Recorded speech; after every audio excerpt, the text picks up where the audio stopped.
우리가 마음의 뿌림을 받아 악한 양심으로부터 벗어나고 몸은 맑은 물로 씻음을 받았으니 참마음과 온전한 믿음으로 하나님께 나아가자. 아멘. 전능하사 천지를 만드신 하나님 아버지를 내가 믿사오며 그 외아들 우리 주 예수 그리스도를 믿사오니 이는 성령으로 잉태하사 동정녀 마리아에게 나시고 본디오 빌라도에게 고난을 받으사 십자가에 못 박혀 죽으시고 장사한 지 사흘 만에 죽은 자 가운데서 다시 살아나시며 하늘에 오르사 전능하신 하나님 우편에 앉아 계시다가 저리로서 산자와 죽은 자를 심판하러 오시리라.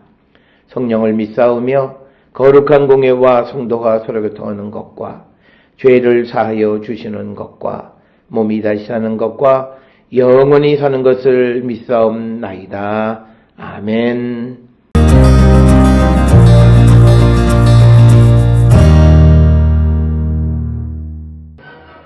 오직 성령의 열매는 사랑과 희락과 화평과 오래 참음과 자비와 양성과 충성과 온유와 절제니 이 같은 것을 금지할 법이 없느니라. 그리스도 예수의 사람들은 육체와 함께 그 정욕과 탐심을 십자가에 못 박았느니라. 만일 우리가 성령으로 살면 또한 성령으로 행할지니 헛된 영광을 구하여 서로 노엽게 하거나 서로 투기하지 말지니라.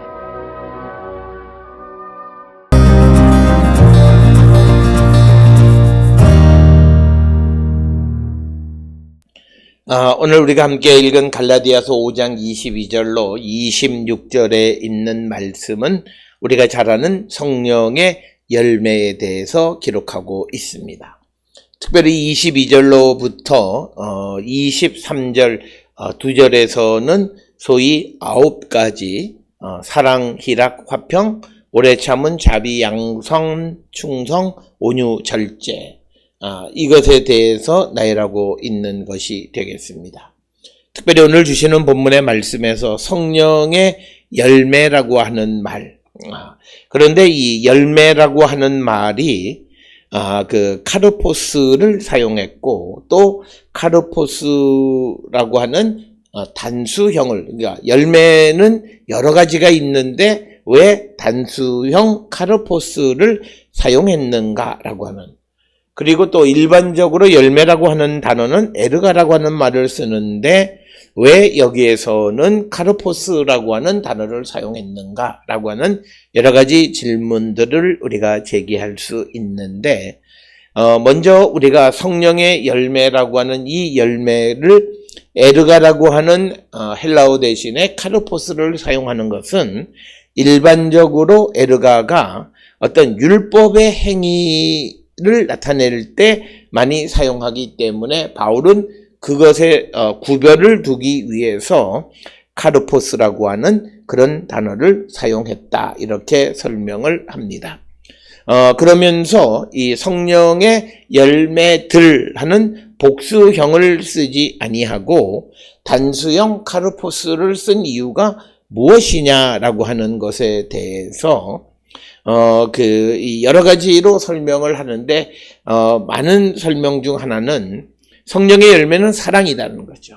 그리고 나머지 8가지는 그 뒤에 따르는 상황에 대해서 언급하고 있는 것이다, 이렇게 설명을 해서 성령의 열매 카르포스 단수형을 사용했다, 이렇게 설명을 하기도 하고, 그 다음에 이제 바울은 이 열매라고 하는 것을 은유적으로 사용했기 때문에 전체, 단수형을 써서 군집명사 전체를 나타내는 그런 개념으로 사용했다, 이렇게 설명을 할 수도 있습니다. 그래서 우리가 제기되는 여러 가지 질문들에 대해서 나름대로의 그 대답을 할 수가 있다, 이렇게 설명을 드릴 수 있고, 특별히 오늘 주시는 이 성령의 열매에서 가장 중요한 개념은 사랑과 희락과 화평이다 라고 하는 것입니다. 그래서 우리가 이것은 바울에게 있어서 하나님의 나라와 믿음의 특징이 사랑, 희락, 화평, 이렇게 말할 수 있다라고 하는 겁니다. 상호 사랑에 희락과 화평이 뒤따르는 그런 특징, 이것이 바로 성령 임재의 결과이고 하나님의 나라의 특징 중 하나가 바로 사랑하면 희락과 화평이 뒤따른다라고 하는 그런 개념으로 많이 설명을 하고 있습니다. 특별히 기록되어져 있는 충성이나 또는 그 온유 그리고 절제 이런 것들은 그 사랑의 행동의 특징들을 얘기하는 것이고 그 앞에 기록되어 있는 오래 참음, 자비, 양선 등은 사랑에 뒤따르는 성향을 나타내는 것이다. 이렇게 구별해서 설명을 합니다. 특별히 이 오래 참음이라고 하는 것은 다른 사람에 대해서 지속적으로 확고함을 가지고 있는 것. 그것이 이제 오래 참음. 그리고 또 경우에 따라서는 자제를 의미하는 그런 뜻이 되겠고, 또 자비와 양선이라고 하는 것은 사랑의 행동의 성향을 결정하는 인내에 초점을 맞추고 있는 것이다. 그래서 오래 참음과 자비와 양선은 서로 연결되어져 있는 것이다. 이렇게 설명을 합니다. 이어지는 충성, 그리고 이 온유, 절제라고 하는 것은 사랑의 행동의 특징을 나타내는 것이다. 그래서 이 세 가지를 내적인 특징, 성령이 임하게 되어졌을 때 나타나는 내적인 특징으로 이해를 합니다. 그래서 충성이라고 하는 건 피스티스는 믿음이라고 하는 것으로 번역할 수도 있고, 그리고 온유라고 하는 것은 겸손의 뜻으로 우리가 이해할 수 있고, 그리고 절제라고 하는 것은 결국은 자제하는 것, 셀프 컨트롤하는 그런 개념. 바로 이런 것들은 성령이 임했을 때 나타나는 그런 내적인 특징이다. 이렇게 설명을 하기도 합니다. 그러면서 이제 이 같은 것을 금지할 법이 없다라고 하는 것은 이 같은 것을 금지할 수 있는 율법은 없다라고 하는 것입니다. 그렇기 때문에 성령의 열매는 율법의 지배를 받는 것이 아니라고 하는 것을 분명하게 강조하는 그런 말씀입니다. 그러면서 24절에 그리스도 예수의 사람들은 육체와 함께 정욕과 탐심을 십자가에 못 박았다라고 24절에서 분명하게 말합니다. 그 말의 의미는 그리스도 예수의 사람들의 육을 십자가에 못 박은 것은 그들의 정욕과 탐심이 죽었다는 것을 의미한다. 내가 십자가에 달렸다. 주님이 십자가에 달려 돌아가심으로 내가 죽었다라고 하는 것은 내 정욕과 탐심이 죽었다라고 하는 것을 의미하는 것이고, 정욕이라고 하는 것은 패션스, 열정인데 육적인 열정을 의미하는 것이고, 탐심이라고 하는 것은 내가 무엇을 원하는 것. 그래서 이것이 매우 중요한 것은 탐심이 죽었다라고 하는 것은 우리가 이 땅을 살아가면서 성령 안에 살아가는 것은 내가 원하는 바를 행하는 것이 아니라 하나님이 원하시는 것을 행하는 것임을 우리에게 강조하는 그런 말씀이 되겠고, 25절에 만일 우리가 성령으로 살면 또한 성령으로 행할지니, 성령의 심에 의해서 살면 성령을 따라서 우리가 살게 된다라고 하는 것이고, 그렇게 살아야 함을 우리에게 강조하고, 헛된 영광을 구하여 서로 노엽게 하거나 서로 투기하지 말지니라. 그래서 상호 서로를 존중하고 서로를 우리가 노엽게 하거나 서로에 대해서 투기하는 삶을 살아서는 안 됨을 강조하는 그런 말씀이 되겠습니다. 오늘 주시는 본문을 통해서 우리에게 강조하는 것은 성령의 열매는 우리에게 사랑의 열매를 맺게 하고, 그 사랑이 우리에게 임하게 됨으로써 우리가 오래 참고 자비와 양선, 그리고 충성과 온유와 절제를 갖게 되어진다라고 하는 것입니다.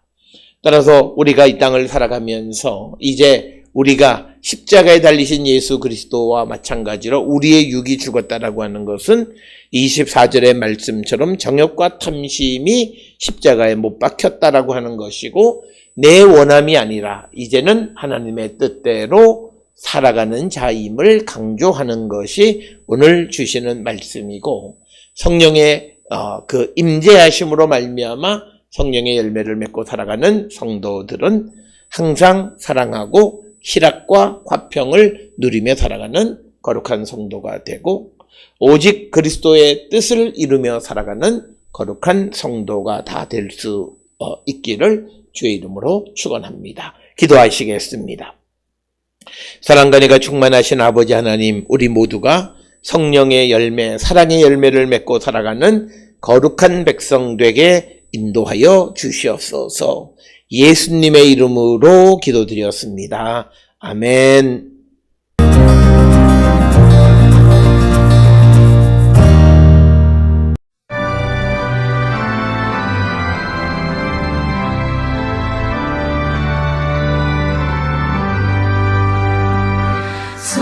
성령이여 우리 찬송 부를 때 진심으로 찬양하게 하소서. 성령이여 우리 기도 드릴 때 우리 곁에 계셔 일러주소서. 성령이여 우리 성경 읽을 때 그 속에서 빛을 보게 하소서. 성령이여 우리 전도할 때에 지혜로운 말씀 주시옵소서.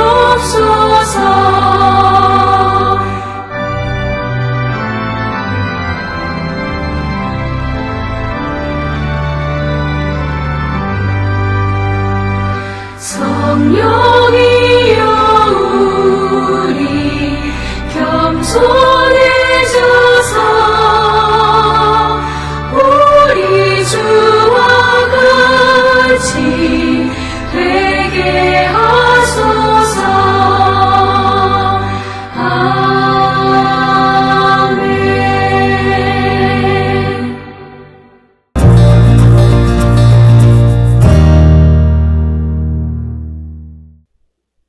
기도하시겠습니다. 이제는 우리 주 예수 그리스도의 은혜와 하나님 아버지의 무한하신 사랑과 성령의 위로 역사 교통하심이 성령의 열매 맺고 하나님의 뜻을 이루며 살아가는 자 되기를 결단하며 세상을 향해 나가는 우리 모든 성도들 머리 위에 지금으로부터 영원토록 함께 할지어다. 아멘.